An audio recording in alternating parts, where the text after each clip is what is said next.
Daniel, on te découvre en fait quand tu interviens dans les formations de parents avec. Tu nous parles de son, mais d'où vient cette passion pour le son et d'où vient cette verbalisation de mettre en mots tant de sons que nous entendons sur les films? Ouais. Je crois que le cheminement a été long. Euh, je pense que la première origine, ça serait pas du côté du son, c'est du côté de la biologie. Euh, C'est-à-dire en fait du côté de la pénétration d'un monde qui est une cosmogonie. Je faisais de la bactériologie et donc le monde des microbes, le monde microscopique, hein, c'est un univers qui est un univers parallèle de celui auquel on a accès, mais qui existe parmi nous et qui est là. Simplement, il faut y aller, le regarder, voir comment il fonctionne, voir sa complexité, voir cette étendue absolument gigantesque. Gigantesque. Euh, et puis, le monde du jazz est arrivé à moi assez vite, très tôt, par hasard, par des voisins, par des amis d'enfance. Et là aussi, j'ai découvert un monde qui n'était pas le monde commun, le monde que tout le monde écoutait. Il y avait quelques fans de jazz, mais pas tant que ça.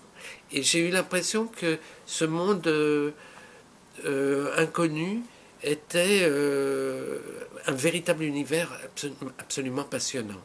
Donc je suis rentré là-dedans et j'ai découvert là le jeu, l'improvisation, cette jouissance d'être tout le temps dans dans la volonté de construire un objet comme ça, qui se remettait en cause tous les jours et à chaque improvisation, on refaisait le parcours autrement. On ne savait pas où on allait, etc. Donc là, il y avait quelque chose qui m'intéressait, qui m'a emmené un peu à la musique contemporaine, même assez rapidement, et j'ai découvert Mauricio Kagel, un compositeur argentin extraordinaire, qui à chaque œuvre repense globalement toute sa construction, qui a une créativité extrêmement ludique. Donc voilà, le cinéma m'a amené aussi au son, par des films assez exceptionnels. Je pense au film de Rob Grillet, au film qu'a fait Michel Fano, parce que ça a été quelqu'un d'important, qui était lui aussi entre la musique et le son. Et puis, euh, et puis très vite, j'ai enregistré les festivals de musique pour moi.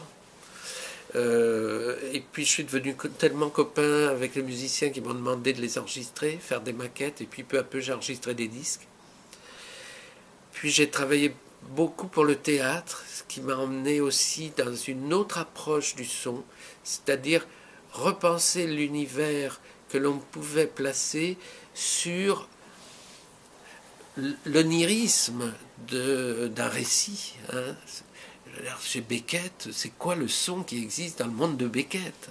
C'est vraiment il faut repenser complètement la question de la réalité du monde. On est dans une autre réalité.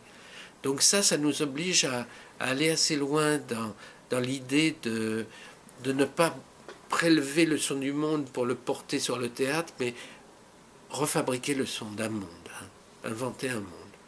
J'ai eu aussi la chance de rencontrer Antoine Bonfanti il y a très longtemps. C'était à l'époque de Dernier Tango à Paris, donc c'était vraiment dans les années 70, début des années 70. Et avec lui, j'ai travaillé sur un film où il fallait recomposer complètement le son de Paris, parce que Paris était désert d'un seul coup. Un matin, Paris était désert. Et donc, il fallait repenser voilà, la Constitution.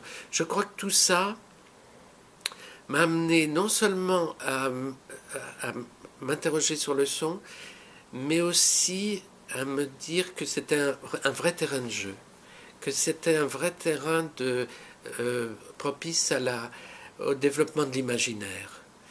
Et, euh, et donc ça, je trouvais que c'était vraiment qu'il y avait là une liberté extraordinaire. Et je trouvais finalement peu de films ou peu de développement de cela. Il n'y avait pas beaucoup de monde hein, qui travaillait au théâtre, il y en avait quelques-uns, mais pas tant que ça. Dans le cinéma, il y en avait quelques-uns, mais le cinéma autrement industriel était très très formaté. Hein. Et, euh, Et dans la musique, j'ai travaillé avec beaucoup de gens qui étaient des improvisateurs, les nouvelles musiques, les musiques improvisées, dérivées du jazz ou de la musique contemporaine. Et là aussi, j'ai découvert que la prise de son était une mise en scène. Que finalement, prendre le son, c'est représenter, et que représenter impose une mise en scène. D'organiser sa temporalité, sa progression, son espace, le nombre d'événements qui arrivent, etc. Et là, je crois que ça m'a fait penser cet objet surtout à partir du moment où on m'a demandé de former des gens, à partir de mon expérience, d'enseigner. Et dès l'instant où on enseigne, on est obligé de mettre des mots sur les choses que l'on a fait. Et notamment, j'ai eu une attitude un peu différente de celle de mes collègues parce que j'avais une transversalité des approches et qu'on ne représentait pas pareil dans le monde de la musique. La prise de son n'était pas de la même nature que dans le cinéma ou que dans le théâtre. Et donc en croisant ces procédures, on commence à comprendre quelles sont les variables. Et qu'il y a là un gigantesque monde à développer, à explorer, à mettre en jeu, qui nous appartient. Et je pense que... Et alors, en fait, j'en ai parlé à un certain nombre de réalisateurs avec qui je travaillais, et souvent c'était trop tard. Souvent les films étaient trop avancés pour aller du côté du son. Ils ne s'étaient pas laissé cette liberté suffisamment tôt. Les films étaient déjà pré-formatés selon des protocoles. Et là, je me suis dit, mais il faut encore plus, il faut aller former les cinéastes, il faut leur expliquer que c'est pas aux gens du son de faire le son des films, mais c'est à eux-mêmes. Que c'est à eux, ça leur appartient ce jeu. Parce que c'est le jeu de la construction filmique globale qui est en jeu. Donc voilà un peu la démarche. Je crois que de toute façon, tout ça, ça produit de la passion et ça ne peut se faire que dans la passion. C'est quelque chose qui est un lieu de la jouissance, un lieu du partage du sensible. C'est un lieu d'une grande... à la fois, c'est très secret, c'est très fragile. Le son, ça ne travaille jamais avec des grosses choses. Au contraire, ça travaille avec les petites choses. C'est pas spectaculaire. Voilà, c'est l'inverse du spectaculaire, le son. C'est pas... Enfin, bien sûr, il y a tous les films d'action qui travaillent là-dessus, sur le côté spectaculaire du sonore.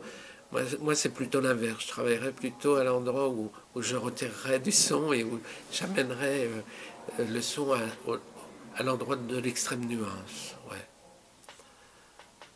Voilà.